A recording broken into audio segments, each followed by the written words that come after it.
come speak.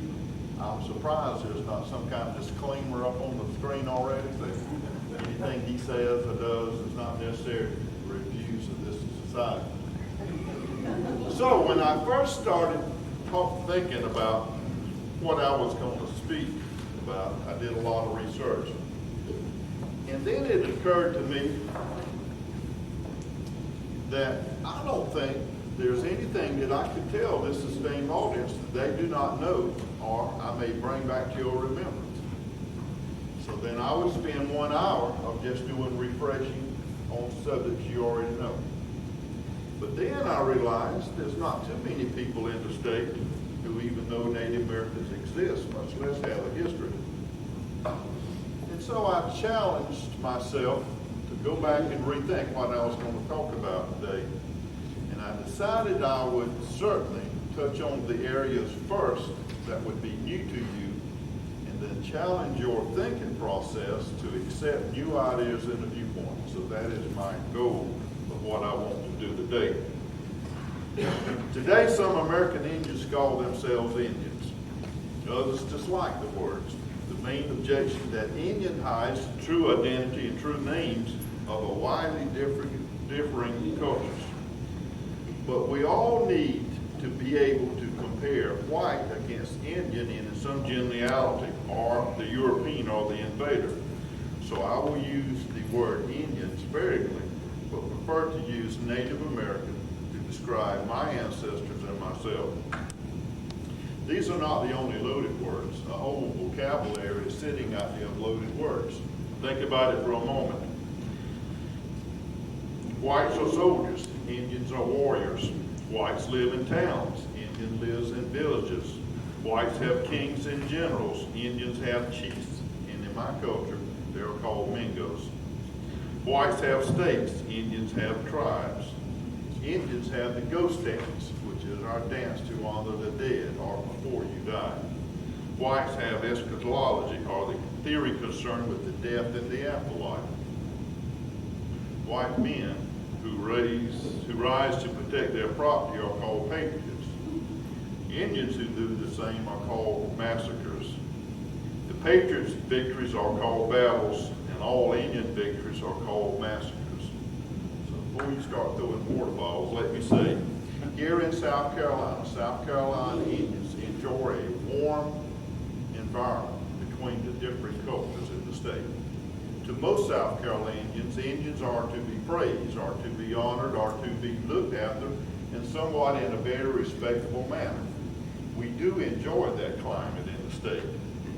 Considering the fact when this war ended, until 2 years ago, South Carolina would never recognize this Indian population. We were there. We're listed so many times in the Code of Laws that you would be surprised as Indians. They exclude Indians in the state, but they never recognized us. Well, I began 20-something years ago fighting this battle, and 2 years ago I drafted the criteria for state recognition for the legislature, and it passed. And so my tribe, along with several others, are now state recognized. So South Carolina was one of the last 3 states in the Union didn't have an Indian commission or a representative to the state governors. And so they work through me now, going back to the governor. As stated in my introduction, I serve as chief of the Chiloctawa Chickasaw Indian people. The title Mingo means chief. In our language, we did not have the word chief, but our leaders were called Mingos. Our people have inhabited the land surrounding the junctions of the Great PD, the Lynch's River, the Lynch's Lake system, Mingo Creek, and the Black River for centuries, and more time as we go on back. Our homeland ranged all the way from that part of Marion County all the way down in Horry County to Bloom's Ferry, where Jamestown is today on the Santee. So we covered a large area. Just as my elders were diligent in the performance of their sacred duty, I too am personally challenged to preserve the history of our tribe, our people, in the same manner, accurately as best of my ability. And then I have put it in written form for the first time in all these generations, because passed down to me orally by Domingos. And I also serve as the medicine man. I'm the only one left in the state that acts and serves in that capacity. Catawbas have one, but he has now moved out of state. So I travel about the state. I do rebarrels of the healing functions as a Native American medicine man. Around my neck, I wear a symbol of the British authority, Sudou. You know where it comes from. It comes from a British officer. According to Chickasaw lore, it was obtained in battle by one of my ancestors. Lore and myth is an arrangement of the past, whether real or imagined, in patterns that resonate with the culture's deepest values and aspirations. Over time, both lore and myth can become what you know as common law to any culture. So what's in the past sacrifices that was made by our ancestors. Now, Snow's Island became the base of Francis Marion during his evasive actions from the British. At what point in time, I do not know. I have read that Snow's Island was only used between 2 and 3 months. I expect it was used longer than that. But Snow's Island was inhabited by people. It was farmland. Now, I want to talk about that further in a minute. Now, Snow's Island is only 10 minutes from my home. The potter that you saw outside on the table comes from Snow's Island. The slides that you will see, if it's a wooded slide, obviously it's in the mountings of the Cherokees that was taken 2 weeks ago, or it's in PD. The buffaloes that you saw were on farmland of my cousin adjacent to Snow's Island. So my slides, I tried to be as authentic as I could possibly be. You will also notice on the slides, look at the water table. It is down very, very low. Now, I could walk across it and not get my knees wet 2 weeks ago. Today, I probably could walk all the way across it by hopping the deep check, the little streams running through. Now, I served in the military for 36 years. And my expertise was in planning, protecting, and supplying logistical supplies to an artillery battalion. And one of my first considerations was protection of my supply train. And what I had to watch out for was trafficability patterns, the tire ruts of the trucks. Consider a battalion of 500 people or better, the amount of trucks that it took to haul fuel, water, supply, maintenance, and other items, you leave tracks. Surveillance, ground surveillance is easily there to see and define, and even visible from satellite imaging. Well, Francis Marion would have been faced with the same problems. Even on horseback, he would have had to cross in deep water so you wouldn't see his tracks. But you can never get to deep water or shallow water without going to swamp mire, right? Mud. So now a whole thought process has to be made about the vulnerability that he placed himself being on Snow's Island. So my generation grew up as Snow's Island under the thought process being a place, a sanctuary where no one could find anyone. But there was a way to get around that. And I don't think we're going to have time to do that. Now, let me check, see if I'm up with my slides. We're already in that presentation. All right. There's a lot of our Chickasaw people. One thing about PowerPoint slide presentations are you either control manually or they're controlled by the mouse. My assistant is trying to control it by the mouse. Just let it play on through. It'll soon be through. These are the people who we are. These are the people you don't know. These are the people who are referred to as the shadow people of Marion and Williamsburg counties. People who existed from their ancestors, Native Americans, but until the year 1975 were not allowed to practice any of our Native American religion practices. Any of the ceremonies that I do now was against the law. Now they're illegal. And so Native Americans have made great progress on the early time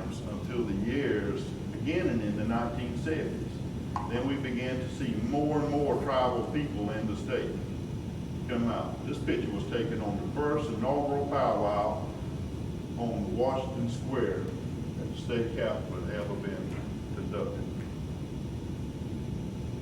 These are some of the crafts that we teach and we do.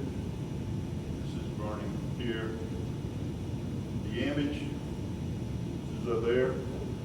Teepees. Oh, actually, we're used in this area. We had wigwams. We had teepees that were made out of skin, similar to the Western Plains Indians, but certainly not as tall and as big. They were used in travel.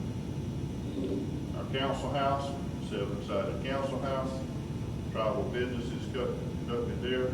The presentation layout now for the school children to come. Next 2 weeks are very busy for us. They'll be there.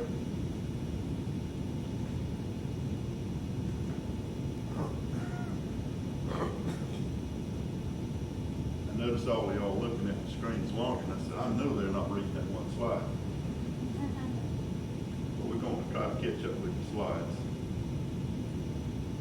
Tribal seal, along the sunrise waters flow, is a vow, a solemn vow that our ancestors gave at the close of any peace talks or any other agreements between themselves and to the English, to the Americans.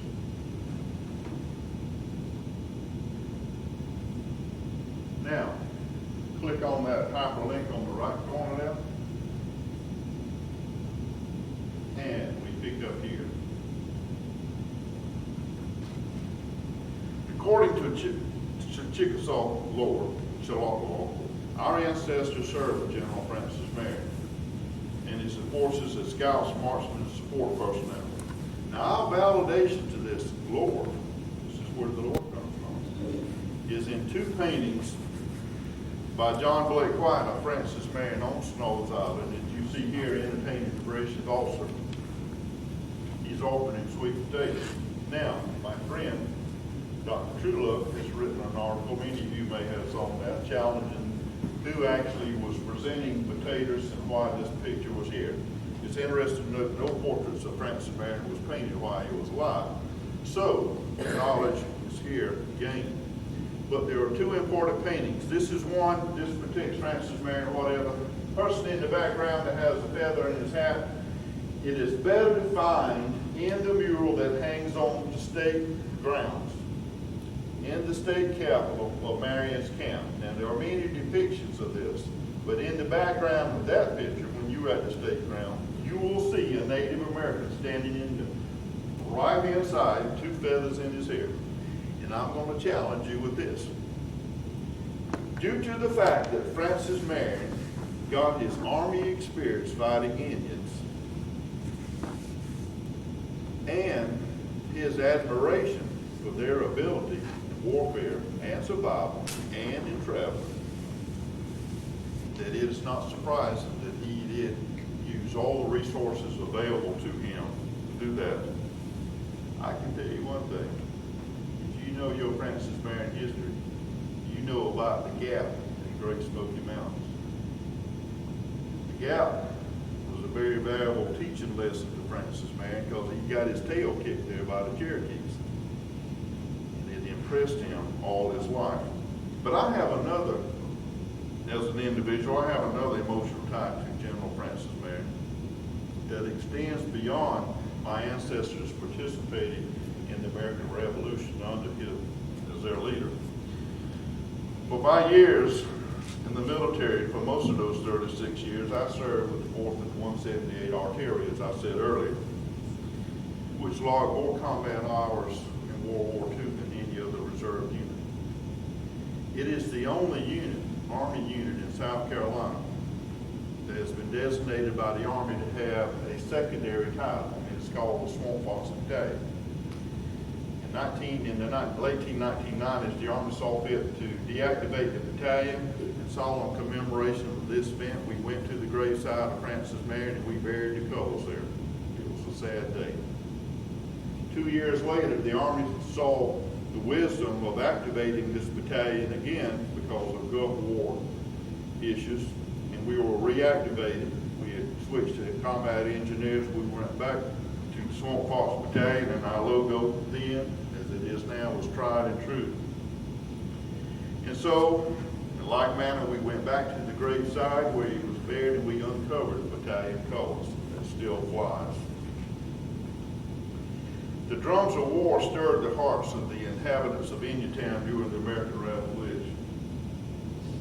On one hot summer day in 1776, a young Thomas Lynch came back to his home on Lynch's River and told his friends and comrades, I, and along with some other South Carolinians, have signed a bill that puts us at war with the British.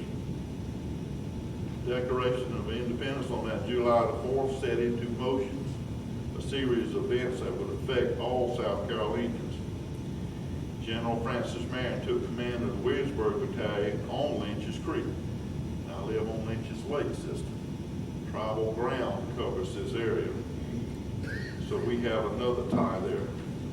For the next few years, his exploits in battle earned him an honored position as South Carolina heroes. In our minds, Francis Marion was there. Many of these battles have been written about, but one particularly of interest to us as Chickasaws is Robert Bass's book, The Swamp Fox, which captures the excitement and events of one special day. I'm going to quote here. I need to read this. The Battle of Black Mingo lasted only 15 minutes, but the scant 100 men involved in it was bloody. Marion's troops captured the enemy's guns, ammunition, and baggage.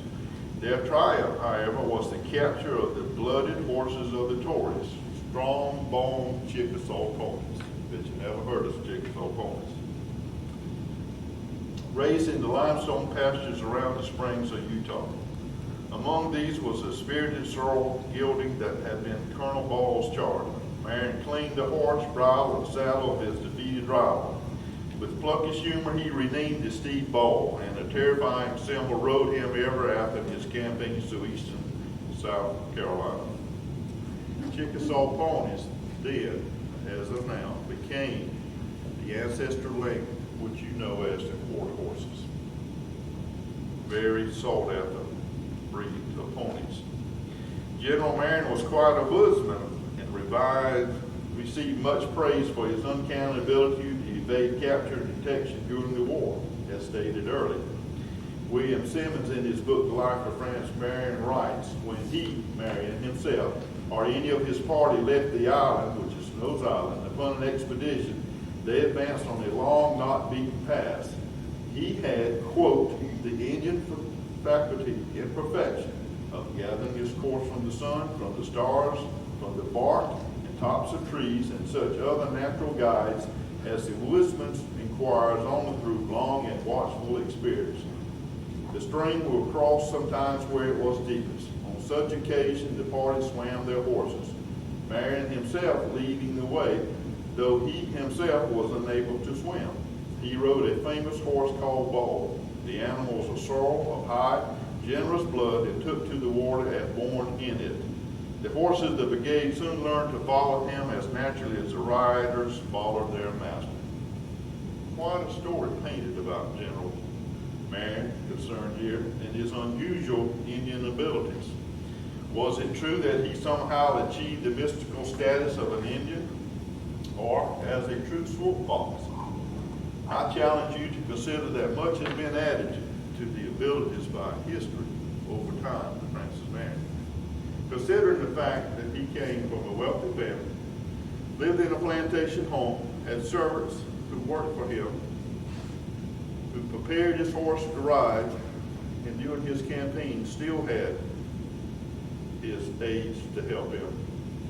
I suggest to you in for consideration that the Native Americans of the PD, of the Chickasaw groups, certainly played in his ability to do this. In 1739, a 22,774 acre reservation near New Windsor was granted to the Chickasaws who lived on Savannah River. Thoughtfully, it was supposed to be in peace. Edmund Atkin, one of the members of the Commission of Indian Trade, wrote in 1754, listen to this carefully now. We set the stage for the Indian War. That their nation lived there for many years, had a tract of over 20,000 acres set apart for their use upon Horse Creek, just above Fort Moore and opposite to where Fort Augusta now stands. Now, this is the sentence. Since the settlement of Georgia, these Chickasaws have made but little use of their land, rambling back the two provinces, South Carolina and Georgia, so that many of us form an opinion that their absence gives us right to it, and that a title of land derived from Indians is a sufficient one, independent of the crown, having a practice of buying pieces of their tract with punch and rum. Their chief connections with the lower creeks, with they have preserved a friendship, and some of them have taken wives among the lower Cherokees. And I do have a Cherokee line that comes similar from this. So, the Chickasaw Reservation only lasted a few years. In 1783, the reservation was confiscated and the land taken by the whites. That is, ladies and gentlemen, a concept for someone who wished in the Indian Nation to sue as the Catawbas did. The Chickasaws of Marion in Williamsburg County that I am descendants of occupied the least favorable farming areas of these areas. This allowed them to maintain a certain degree of autonomy, isolation, and continuance of their tribal culture and history. These Chickasaws managed to avoid open confrontations with the white settlers and eked out a living by the resources of the swamps, laboring on farmlands, and even as slaves. The elders has handed down their attachment to the homelands of Milwaukee and Marion County and Uniontown in Williamsburg County to them. Once the thriving cluster of villages occupied this rich forested area. The location of the seat of government, interesting, the location of the seat of government was where the proximity of the Uniontown Presbyterian Church is. Why is that important? Because the British burned the Uniontown Church. Additionally important, when you arrived here, you traveled on the old Indian trail that stemmed from Uniontown Church. It was there because the Mingos, the Chickasaws, were the governing tribe for all those years in the PD. And people came up from Georgetown, from the old Salt Trail to Uniontown Church, and then they branched off. They went to the right, across Witherspoon's Ferry, and then Fort's Ferry, as you know, Francis Marion, and then went up into North Carolina. You stayed in the middle ground, you went on up to the Catawbas, and you stayed on the highway that you traveled to get here today, here on the old Indian Trail, going on up to the Santees. By the way, has anybody got any idea why the Indians were dispersed out of Marion and Indian, Williamsburg County? It was after the Civil War. When the great timber companies came down and bought tracts of land at 50 cents an acre, when they cut all the trees, the Chickasaws had nowhere to go, no way to make a living, so they were dispersed and became certainly tenant farmers then. There are limited resources that we can turn to in order to fully appreciate the Native American presence, his perception of the American Revolution, and his participation. However, we can use logic and common sense to get a glimpse at what the Native Americans considered what was about to happen, what would happen, and what the future would be. During the American Revolution, Native American tribes and their leaders had divided themselves into three thoroughly thought out courses of action. They could fight for the patriots. They could fight for the enemies of the patriots, or they could remain neutral. And that thought process, they never considered the fourth. Anyone that they chose placed the Native Americans as enemies to the other two. There was no middle ground. There was no other way to win. The Chickasaw Nation, which is in upper Mississippi, Alabama, and Tennessee, chose to fight with the British, unlike their counterparts in South Carolina on the Chickasaw Reservation and in the PD area, which remained loyal to the Patriots. They were joined also by the Catawba. The Yamasee War, I want to touch on this briefly because it played a part. was a widespread against the Carolina traders by the Creeks, the Choctaws and Cherokees, who later backed out in the Yamassees, who lived along the Savannah River northward into the Piedmont. After years of being cheated, beaten, enslaved, embroiled in conflict with the early settlers, with the traders, having their homeland stolen, their cattle, their possessions, their women molested and raped, the Indians had had enough. In 1711, one estimate said the Indians and these groups were in debt to the government traders to the amount over 100,000 deerskins. Putting that in today's terms, or that amount, that is one man who was responsible for 2 years' labor as hard as he could harvest deer to make up these deerskins. The colonial governments in place had long demanded the ceding of Indian land for debt repayment. The government's policy was to set up trading factories so the Indians could run up debt individually, send unscrupulous traders into the villages so the villages could run up credit. And then finally, when it came time to pay, the only thing the Indians had to do, or had an option, was to cede more land to the governors. They never could understand the white man's thirst for land. Every time a new line was drawn in the sand, before the stick came out of the sand, there was some settler crossing it, trying to get to the promised land. The Yamasee War, its strategies, costs, loss of Indian people, and the resulting treatment by the colonial government did not end in 1770 for the American Indians. They gained an insight into this. They gained an insight of how British will portray you.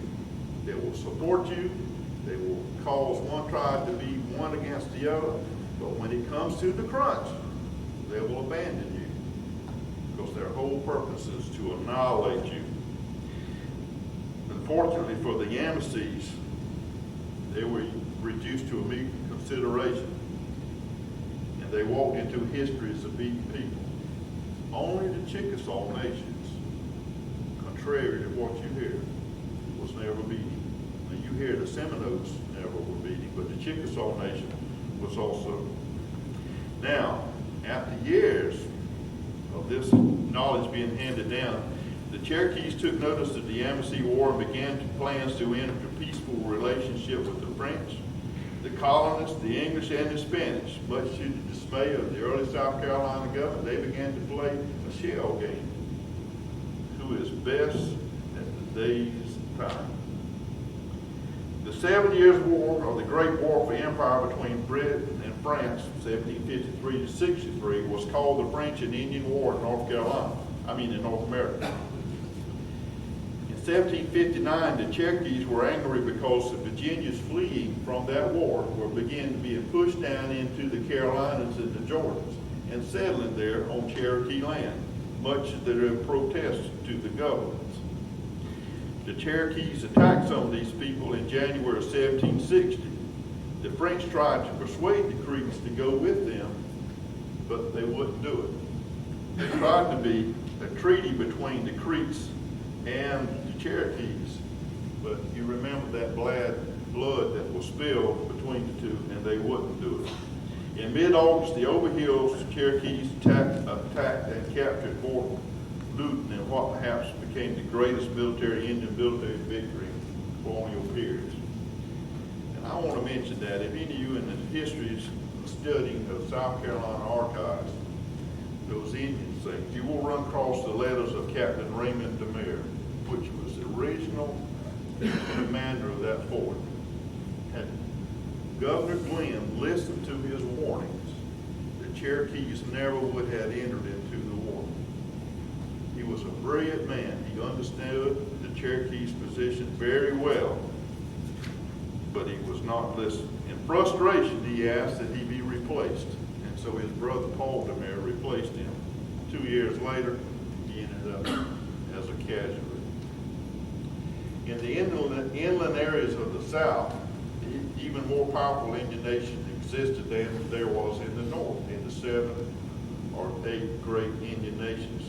The Southern nation could muster 14,000 warriors, 3,000 from the Cherokees, Choctaws, and Creeks, plus 5,000 from the Chickasaws. At the close of the French and Indian War, King George III, in the proclamation of 1763, attempted to institute a policy which would keep the white man and the red man separated from ever. And from Maine to Georgia, he drew a line on the Appalachian Mountains. And he said, no white man shall ever go past this. The treaties were then given to that. Anybody tell me how fast a white man crossed that line? I tell you. Colonies were not to be stopped. People kept coming. The British didn't have the wherewithal to do anything about it. The Indians were being placed in a position, if we do anything about it, we were being punished severely. So it ended up being no more than a line on a map. The Cherokees foresaw that the two European powers would soon fight to decide to master North America. Though impressed with British strength during some of the Cherokees' leaders' visits to England, they still wanted to assess who had the upper hand. And so they again played the shell game. And many talks were generated between the two. But they decided, after visiting there and seeing thousands and thousands of people living in the one town that they visited in England, there is no way that those colonists were going to win. Now, I want to point out something on the map we talked about. You got to look at a strip running down this way with the coast. And once you pass this side, this is the back country. And even in that area on my right-hand side that she talked about, running from Camden down to Georgetown and all, if you look at the maps that are on display outside, it was not heavily populated. There was large tracts of land that there was nobody in. So we see in their mind the numbers, resources, we picked the British. So they may have a chance to win. Two great leaders, Old Hop and Little Carter from the Cherokees. This is a letter that I'm going to quote from. Cherokee Nation, April 29, 1752, for Old Hop of Chota.